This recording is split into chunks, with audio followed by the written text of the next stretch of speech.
Bear Down, Arizona! Oh, hello. This is Pastor Steve from Christ Presbyterian Church in Tucson, Arizona, home of the Wildcats. The men's basketball game is on. What a surprise. Even here in my office. I'm figuring maybe, because I'm a pastor and because I'm here in the church and because I'm praying, God's going to be on my side and the Wildcats are going to win because of that. I'm sure all the fans of Long Island University are praying to God. Well, maybe not all of them, but many of them are also praying to God, just like the Wildcat fans are. Well, not all of them, but many of them, that their team will win.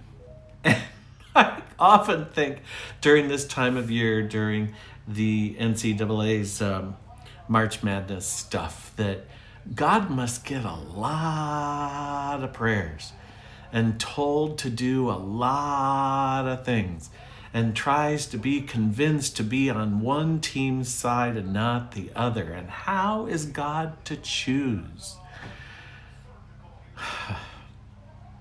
I find prayer interesting, confounding, comforting, challenging, confusing, but I still pray. I do offer up a prayer for the Wildcats. They're my team. Class of 1984, Bear Down, Arizona. But I also know that God doesn't take sides, I think, in basketball teams and games. I think God has gifted us with the ability to create these games and bodies to play them, and we root for our teams, but we can't expect God to be on our side in this kind of thing. And so really in the long run, you and I both know that it's really not a fair prayer to expect that God will answer your prayer in the way you want for your team. But it's fun to ask anyway. And whatever comes out, I suppose the most faithful prayer is to just give God thanks for the gift of basketball and the distraction here, and to pray that this multi-billion-dollar business that it's become somehow honors God and honors life. Because what I do know is that when we pray for people who are struggling in life, not because their team isn't winning, but because they don't have a house or enough food, or they're being abused, or they're in the midst of a war, or the war is in their heads or in their hearts or in their souls or in their bodies even, that God comes alongside. But I also know that God uses us to come alongside, that God doesn't do everything for us, that God empowers us to do, not just for ourselves, but for others. And somehow that empowerment of God's Spirit allows us to work in our lives in ways that are godlike.